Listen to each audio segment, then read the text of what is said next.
The Doom of the Haunted Opera by Brad Strickland and John Bellairs, Chapter 6. Mr. Vanderhelm then sang a powerful tune called The Ceiling from the opera to general approbation, read Rosarita aloud. It was Sunday afternoon, and she and Louis were sitting at the dining room table in the Barnevelt house. Mr. Paulson had run a prominent story in the Sunday paper about Henry Vanderhelm and the opera, complete with a large photo of the man himself, looking confident and happy as Mrs. White and Letty Paulson gazed adoringly at him from either side.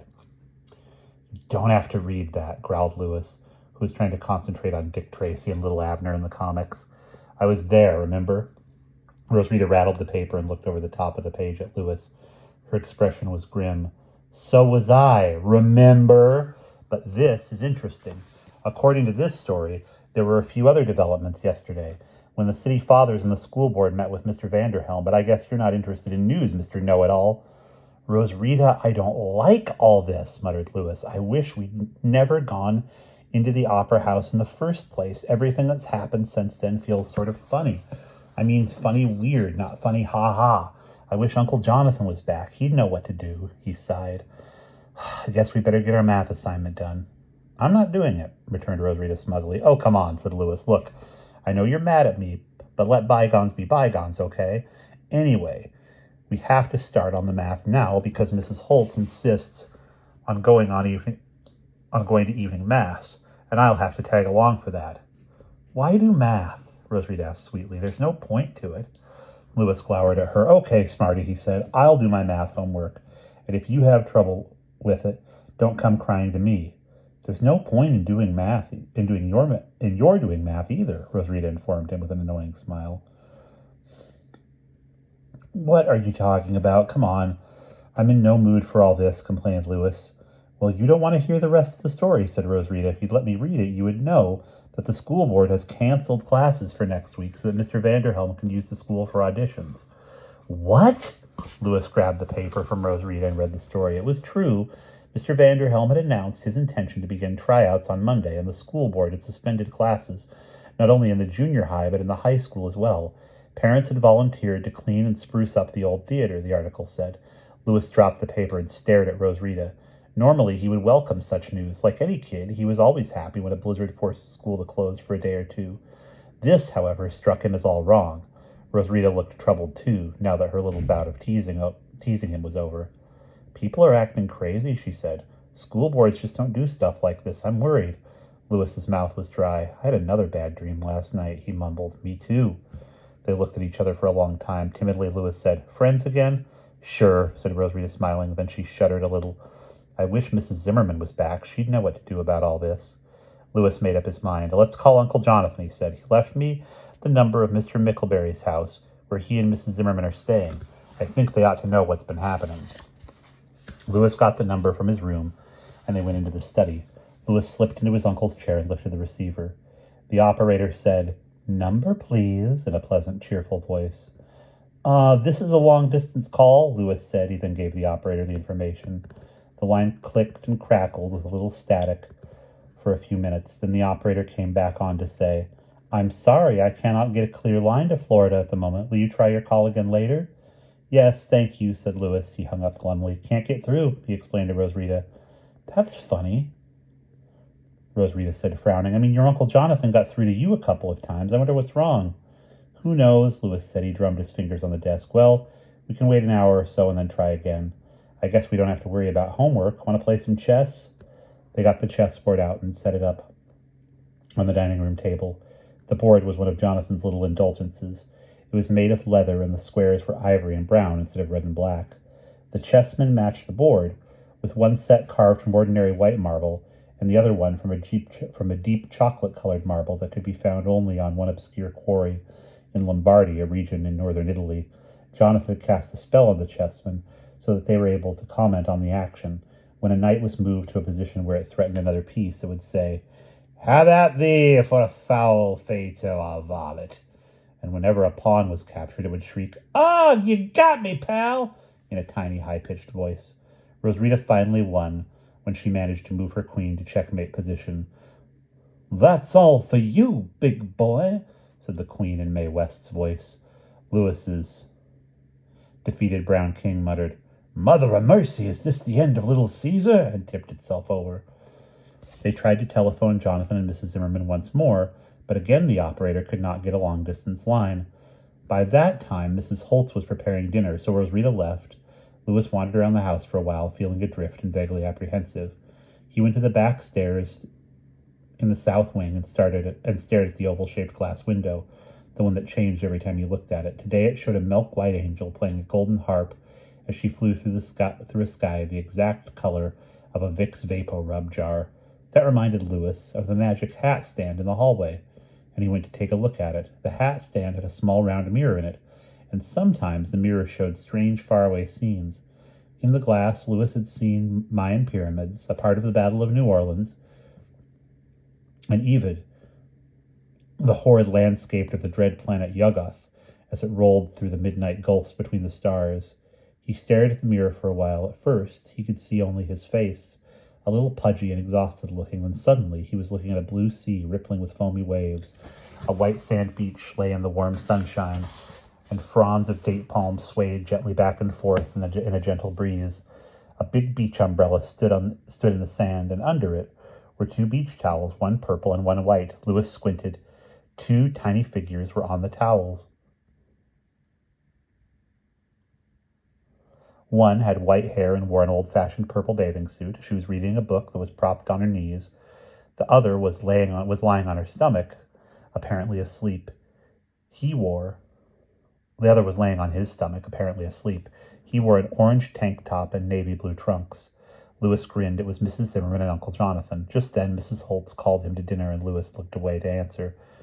When he returned his gaze to the mirror, he could see only himself. He felt a little better, though, and he went to the dining room in a more cheerful frame of mind. The next morning, Louis woke up and blinked at the West Clock's alarm clock on his bedside table. 7:30!